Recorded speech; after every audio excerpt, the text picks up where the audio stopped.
The camera flashes were blinding. Hundreds of them, all at once, like a lightning storm contained inside one room. The grand ballroom of the Lotte Sol Hotel had seen powerful men before. Politicians, oligarchs, men who moved markets with a single phone call. But there was something different about Kang Ji-hoon tonight. He stood at the podium in a black tuxedo that fit him like armor, jaw set, eyes carrying the weight of someone who had survived something most people never could. Around him, the who's who of Korean business society glittered in designer gowns and tailored suits. Crystal glasses caught the chandelier light. Conversation hummed like electricity through the room. Then he leaned forward into the microphone, and the entire world went quiet.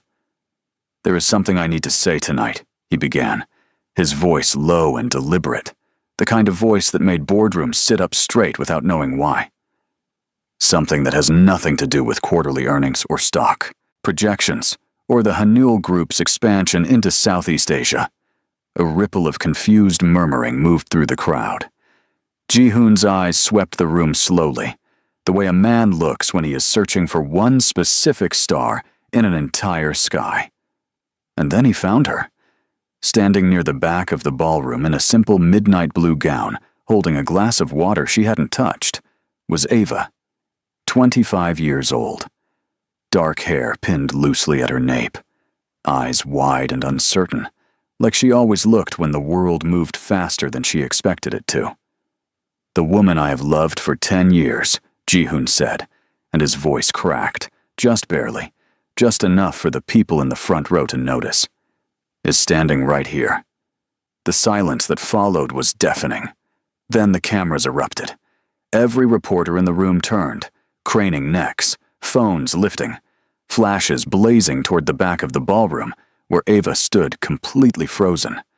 Her water glass tilted dangerously in her hand. The woman beside her caught it before it fell. Ava's lips parted. Her eyes met his across the length of the enormous room, through hundreds of people, through 10 years of silence and absence and unanswered questions, and everything inside her chest collapsed inward, like a building that had been quietly waiting to fall. She had no idea this was coming. She had no idea, because she didn't know who he was until 3 weeks ago. And 3 weeks ago had changed everything. 10 years earlier, there was a foster home in Busan. It sat on a narrow road near the port, the kind of street where the salt from the sea worked its way into the walls and never quite left. The building was old, perpetually damp in winter, perpetually too warm in summer, with a garden out back that the children were supposed to maintain, but mostly neglected, except for one girl who went out there every afternoon without fail. Ava had been planting marigolds the first time Ji-hoon arrived. She was 15, small for her age. With paint-stained fingers and a sketchbook, she carried the way other kids carried phones. Always, everywhere, like it was an extension of herself. She had been at the foster home for 2 years by then, long enough to understand the rhythms of the place, the moods of the house mother, which kids would be moved on quickly, and which ones, like her, seemed to stay indefinitely. Ji-hoon arrived on a Tuesday in March. He was 16, tall even then, with the kind of quiet that made adults nervous and children instinctively respectful. He didn't cry, didn't fight, didn't complain about the narrow bed or the lukewarm dinner. He just sat at the table that first night and watched everyone with careful, assessing eyes. Ava watched him back. "You're going to hate the bathroom schedule," she told him across the table, completely seriously. "Thursdays are the worst. Jae-won takes 40 minutes, and nobody can stop him." Ji-hoon had stared at her for a moment. Then, unexpectedly, he laughed. It was a short laugh, surprised out of him, like he'd forgotten he was capable of making that sound. "Good to know," he said. They became inseparable within a month. Not in an obvious way. They didn't announce it, didn't make it a thing the other kids noticed right away. It was quieter than that. It was Ji-hoon sitting in the garden while Ava sketched, not saying anything, just being there. It was Ava saving him the seat by the window in the common room, because she'd noticed he always looked outside when he was thinking. It was him showing up one day with a new sketchbook, the good kind, with thick, creamy pages that held charcoal without smearing, and setting it on her bed without a word. "Where did you get this?" she asked, finding him in the hallway. "Bought it," he said, not stopping. "With what money? We don't get allowance until Friday." He glanced over his shoulder. "I've been working at the fish market on weekends. Don't make it a big deal." She made it a big deal. She chased him down the hallway and grabbed his arm and made him turn around.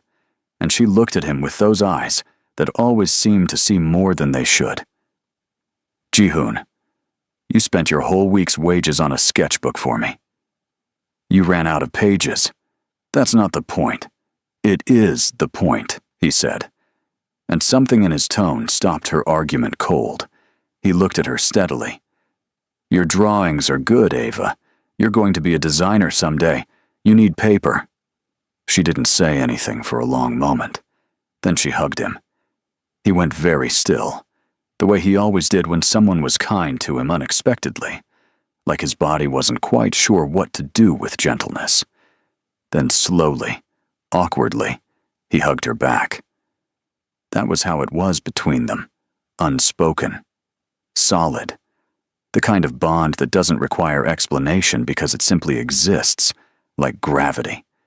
She told him about Seoul, about the fashion programs at the universities there, about the design studios she'd read about in magazines, about how she was going to get there someday and build something real. He listened to every word with complete seriousness, never once telling her to be realistic, never once suggesting the odds were against her. He just listened, and sometimes he asked questions that were so precise, they surprised her. What kind of design? What aesthetic? What did she want her work to feel like? "Like it remembers something," she told him once, struggling to explain it. "Like when you look at it, you feel like you've seen it before, but you haven't, like it's already inside you somewhere." He was quiet for a long moment. "That's what home feels like," he said finally. She never forgot that. Then came the night everything changed. It was storming. The violent, sideways rain that came off the Yellow Sea in autumn and turned the streets of Busan into rivers. Ava had been sketching by the window when she saw the car. A black luxury sedan, the kind that didn't belong on their street, idling at the curb with its headlights cutting through the rain. She watched the house mother go to the door, watched the conversation happen, watched the woman's face shift into that expression Ava had learned to recognize.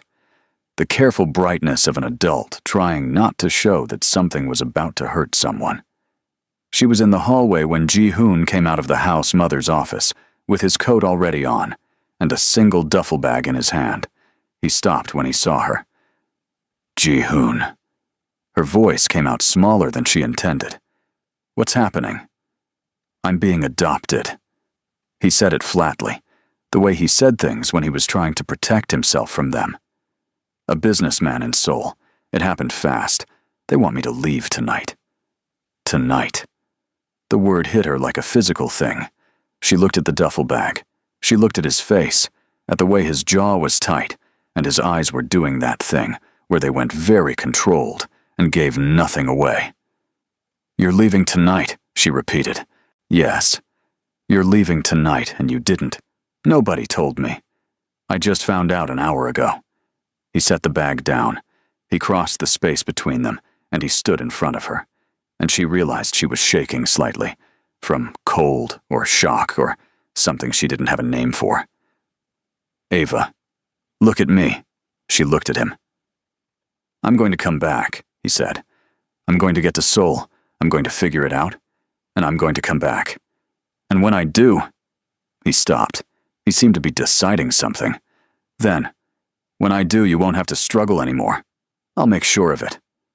"You can't promise that," she said, even though everything in her desperately wanted him to promise it. "I'm promising it anyway." He picked up his bag. He looked at her one more time with those careful, serious eyes that had always made her feel like she was the only person in the room. Wait for me." He walked out into the rain. She stood at the window and watched the black car's taillights disappear down the street. He never came back. Not in 1 year. Not in 3.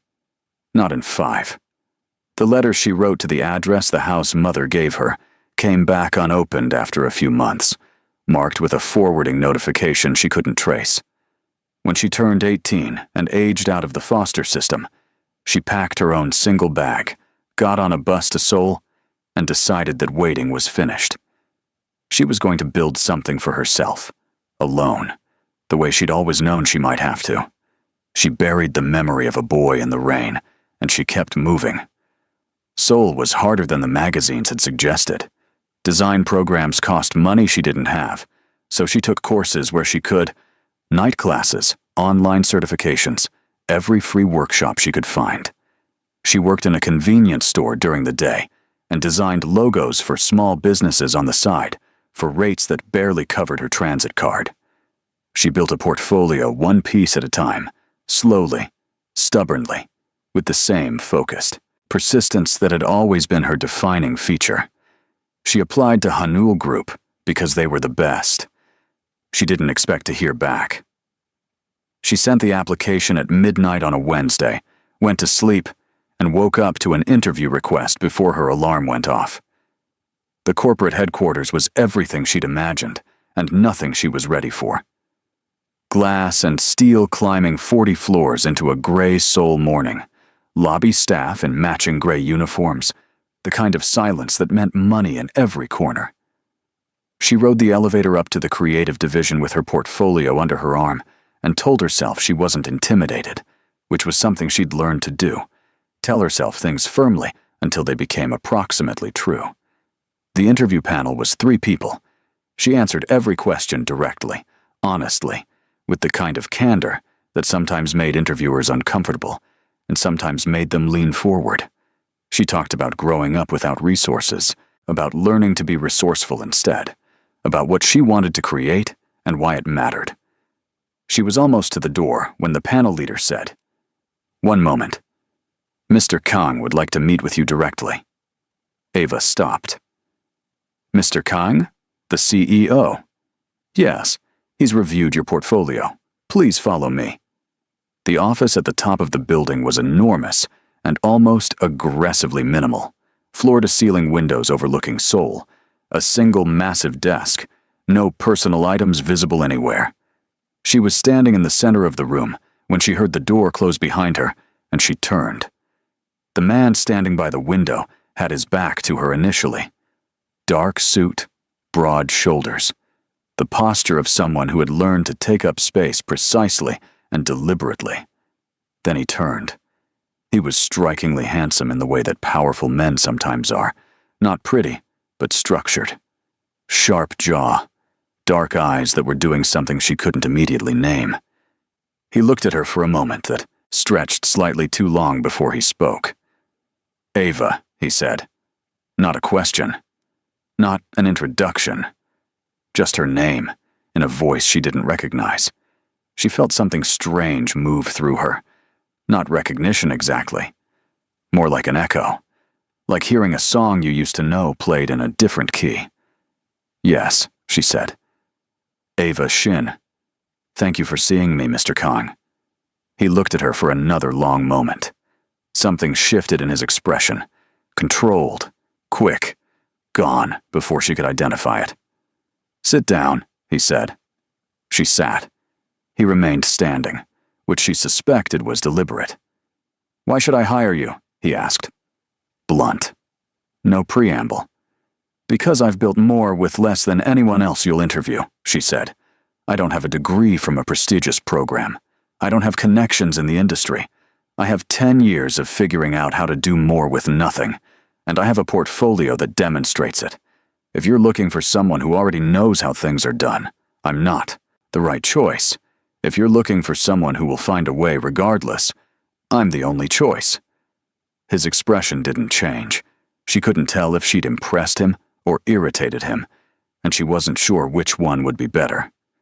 "You'll start Monday," he said. She blinked.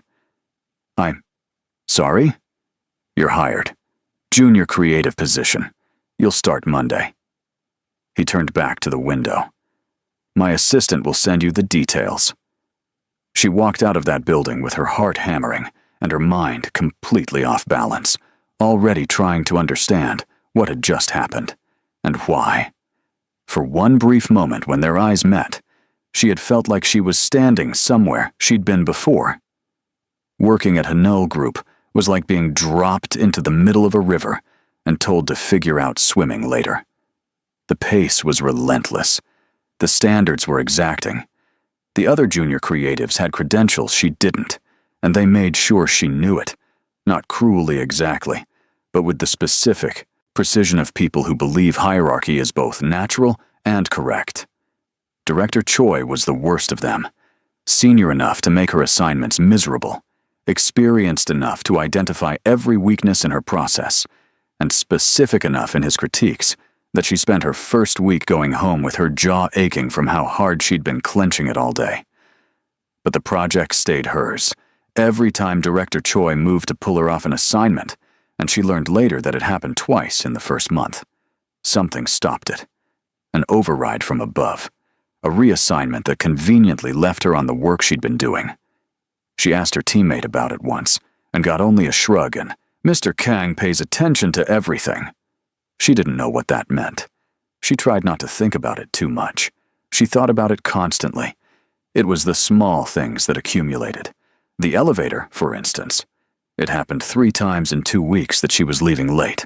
Exhausted, portfolio bag cutting into her shoulder, and the elevator doors opened to reveal him. Ji-hoon, she'd started thinking of him in her head, because Mr. Kang felt too formal for someone she couldn't stop being curious about. He was always alone at those hours. He would look at her, step aside to make room, and the ride down 40 floors would happen in a silence that felt too loaded to be accidental. He never initiated conversation. Neither did she, because something in her chest went quiet and strange around him, and she didn't know what to do with that. Then there was the night she fell asleep at her desk. She'd been working on a pitch deck for a new campaign, the kind of work that required complete visual precision and therefore took 3 times as long as regular work, and she told herself she would just rest her eyes for a moment and then get back to it. She woke up at 2 in the morning to find the office empty and dark except for her desk light and something warm over her shoulders. His jacket, perfectly folded, laid over her like a blanket. She sat with it for a long moment in the dark office, his jacket over her shoulders, and she breathed in something that was wood smoke and cedar, and something else she couldn't name but immediately wanted to remember, and she felt, with absolute irrational certainty, that she had been this warm before somewhere. A long time ago. The art supplies arrived at her apartment 4 days later. No card, a set of Copic markers she'd been looking at online for 6 months and couldn't justify buying, 12 pencils graded in a range she'd never been able to afford, 3 hardback sketchbooks with exactly the right paper weight. She sat on her apartment floor surrounded by them and felt something crack open in her chest that she didn't want to examine too closely. She went to work the next day and looked at him across the glass-walled meeting room and thought, "Who are you?" The gala was a company event, the annual Hanul Group Foundation benefit, mandatory attendance for all creative staff at the senior level and above, optional for junior staff, but heavily implied. Ava went because she needed to be seen, because her position was still new enough that invisibility was a risk. She borrowed a red dress from her colleague Mina and spent more time on her makeup than she had in months, and told herself this was professional development. She did not tell herself she was hoping he would see her. She told herself the opposite, firmly, several times on the taxi ride over. The ballroom was overwhelming, the kind of beautiful that makes you feel slightly underdressed, regardless of what you're wearing. She found her table, smiled at the people she recognized, accepted a glass of water she nursed for an hour, and tried to feel comfortable in a room that cost more per hour than she made in a month. She saw him immediately upon arriving. Impossible not to. He was in the center of every room he occupied, not by positioning himself there, but because the architecture of attention simply organized itself around him. He was speaking with an older board member and not looking at her, and she turned away before he could catch her looking. What she did see, an hour later, was the woman. Tall, flawlessly dressed, the kind of woman who moved through expensive rooms like they had been built specifically for her. She appeared beside Ji-hoon at the cocktail hour and placed her hand on his arm with the ease of long familiarity. And Ava heard her say to the cluster of people around them, clearly, with a bright and practiced smile, "Ji-hoon and I have been discussing the future together for quite some time. I think everyone will be very pleased with what's coming." The implication was obvious. The way the people around them smiled, knowing, unsurprised, made it more so.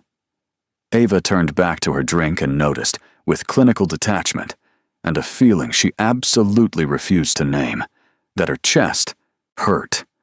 She stayed another 40 minutes out of obligation, then excused herself on the pretext of retrieving a file from the creative floor.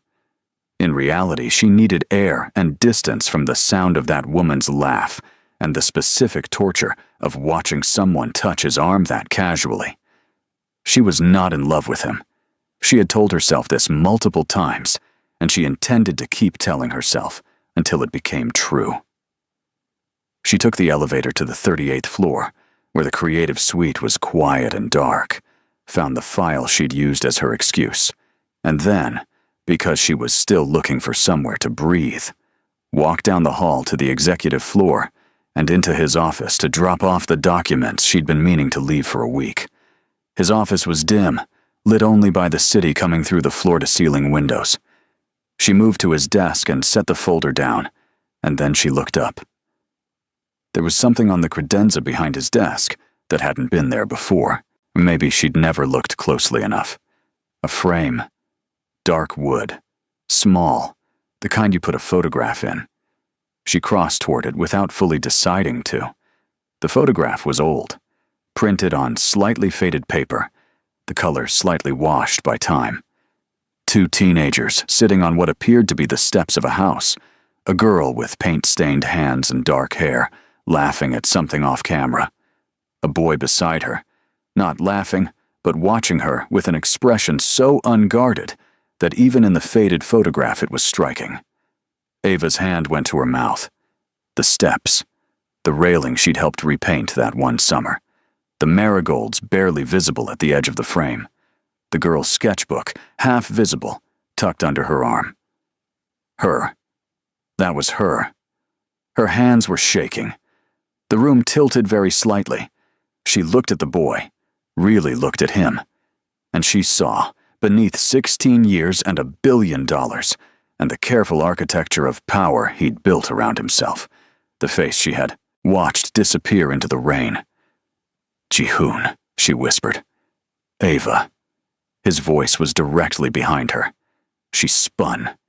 He was standing in the doorway of his own office, still in his gala clothes, jacket in one hand, watching her, with an expression she'd never seen on him, raw, stripped, the careful control entirely gone. He looked like someone waiting for a verdict they already knew. She couldn't speak. She looked from him to the photograph and back, and her brain was doing the thing it did when something too large came at it all at once, where it simply stopped processing and left her standing in the wreckage. "How long?" she finally managed. "How long have you known it was me?" "Since your interview," he said quietly. Something moved through her that was complicated and enormous. "You knew since the interview?" "Yes." "And you didn't say anything?" "No." "Why?" The word came out sharp, louder than she meant it. "Why didn't you?" Her voice broke. She pressed her fingers against her mouth for a moment. "I thought you forgot." "Ji-hoon, I thought I wasn't." "Ava." He crossed the room in 4 steps, and the urgency of it stopped her voice completely. He stopped close enough that she could see the tension in every line of him, the way he was holding himself together through some enormous act of will. "You were never forgotten. Not for a single day." "Then why didn't you come back?" He exhaled, He looked at her, like she was asking him to open something that had been sealed for a very long time. "Let me show you something," he said. He didn't take her back to the gala. He took her upstairs, to the rooftop garden on the 40th floor that she hadn't known existed, where Seoul burned and glittered in every direction, like a circuit board lit from within. The wind was steady and cold, and it cut right through her borrowed red dress, and he took his jacket and put it over her shoulders without asking, the same way he'd covered her at her desk, and she wondered how many times he had taken care of her without her knowing. They stood at the railing, and he told her everything. He told her about arriving in Seoul at 16 to an adoptive father who turned out to be controlling in ways no one had mentioned during the adoption process, about phone privileges being revoked within the first month, about letters being intercepted. He only learned this years later from a housekeeper who finally told him what had happened to the things he'd tried to send, about being taken abroad at 17 for schooling, moved from country to country for 3 years, while his adoptive father managed his education like a business investment, always with the implicit threat that non-compliance would have consequences. He told her about turning 20 and finally having enough independence to search for her, and finding that she had aged out of the foster system and left no forwarding information, and how that felt, the particular despair of searching and finding only absence. He told her about building the company, about how every decision, every sacrifice, every 70-hour week had been oriented by something that was almost irrational in its consistency, the need to become someone who deserved to come back. Not just financially, not just professionally, to become someone who could stand in front of her and say, "I built something real. I kept my word. I came back." He had been searching for her for 3 years before she walked into his office. "I had investigators looking," he said quietly, looking at the city. "I'd had them for 3 years. And then you sent an application to my company. And my assistant flagged it because the portfolio was exceptional, and I saw your name, and He stopped. He pressed his lips together. "I sat in my chair for 20 minutes before I could do anything." Ava was crying. She hadn't decided to, but she was, quietly, the tears moving down her face in the cold, rooftop air. "I thought you chose not to come back," she said. "I thought you got to Seoul, and you got a family, and you just decided that the girl in the foster home wasn't worth the trip." Ava. The way he said her name was like something torn open. He turned from the railing to face her. "There has not been a version of my life in which you weren't worth it. Do you understand that? I built all of this." He gestured at the city, at the building beneath their feet, at the whole illuminated skyline of his empire. "I didn't do it for power. I didn't do it for money. I did it so I could come back to you without nothing. I didn't want to come back as the same kid who left. I wanted to come back as someone who could protect you. Someone who could give you the life you deserved." She stepped toward him. She reached up and put her hand against his jaw, the way you touch something you're not sure is real. And his whole body went still under her hand, the same way it used to when she was kind to him unexpectedly. "You were always worth coming back to," she told him, "even with nothing." His hand came up and covered hers, pressing it against his face. He closed his eyes.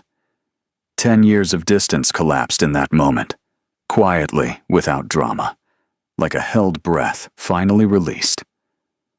"I never stopped looking for you," he said. "I know," she said. "I know now." They stayed on the rooftop until the city's lights dimmed slightly with the approaching dawn, and by the time they went back inside, something had been rebuilt between them that had never fully broken in the first place. Then, the world found out. Director Choi had clearly been waiting.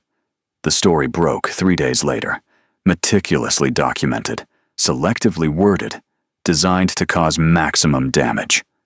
Former foster siblings, CEO, and junior employee. The implication of impropriety built carefully into every line without ever being stated directly. The story spread across every major business publication and 3 tabloids within 6 hours. The board called an emergency meeting at 8 the following morning. Ava sat in her apartment watching the headlines multiply on her phone and felt the familiar weight of a world reminding her of her place in it. Ji-hoon called at 7:59.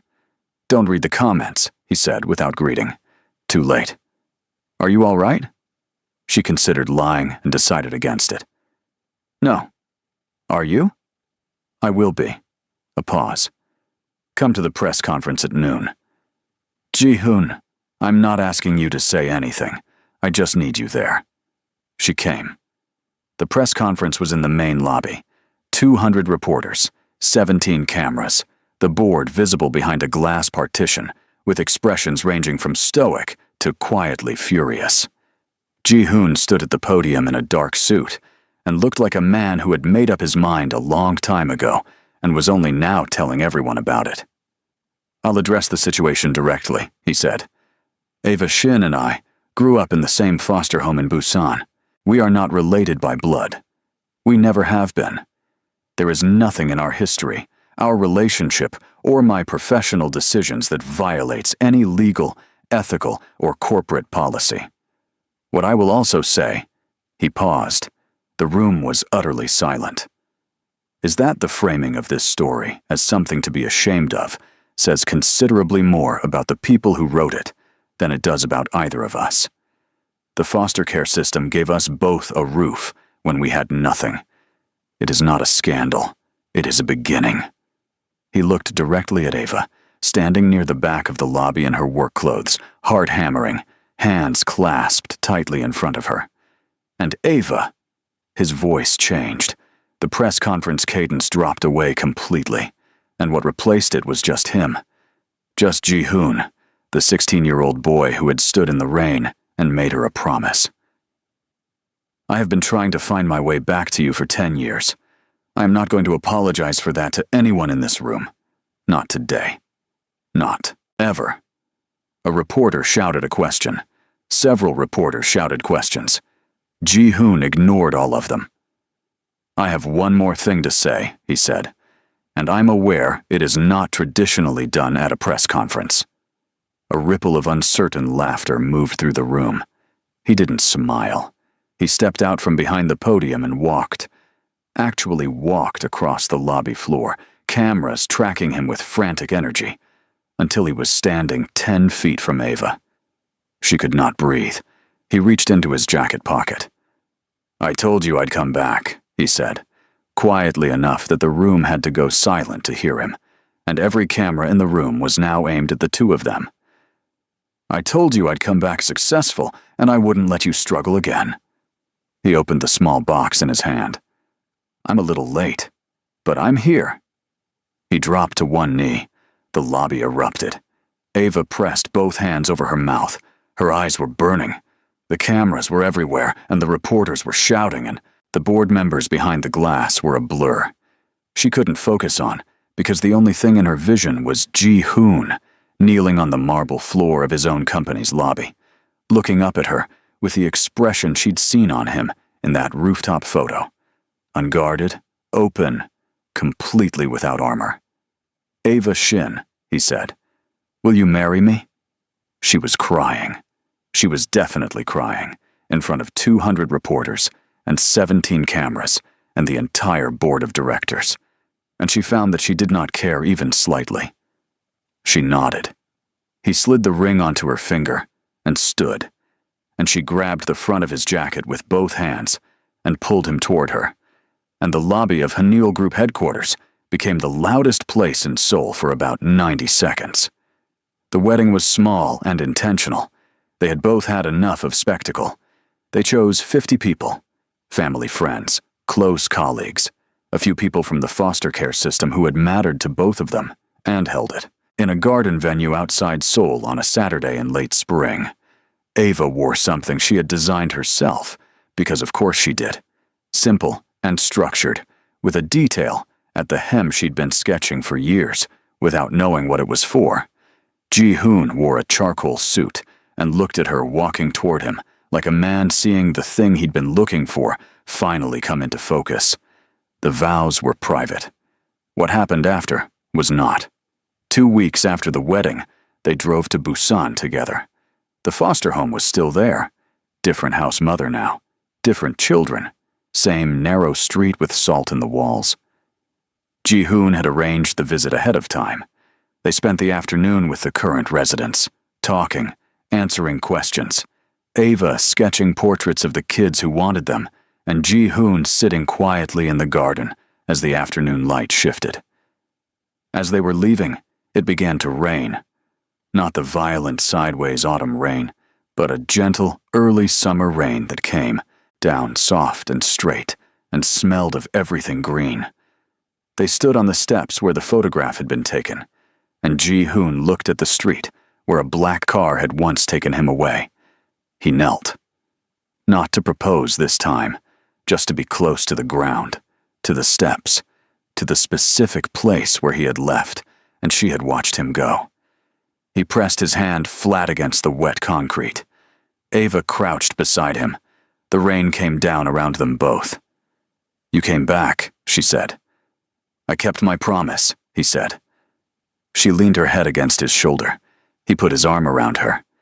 The rain continued, soft and indifferent and completely beautiful, and the street was quiet, and 10 years of distance folded in on itself and became something small enough to fit in the space between two people who had finally found their way back to each other. They stayed until the rain stopped. Then they went home. If this story stayed with you, if Ji-hoon's decade of silent, stubborn love broke your heart in the best way, if Ava's strength moved you, then this channel deserves to be part of your day. Subscribe right now so you never miss a story like this one. Drop a comment below. Tell us who you rooted for harder, the girl who refused to stop building, or the boy who built an empire just to find his way back. And if this story made you feel something real, hit that like button. It takes 2 seconds, and it means everything to us. More stories are coming, and they are worth waiting for. We'll see you in the next one.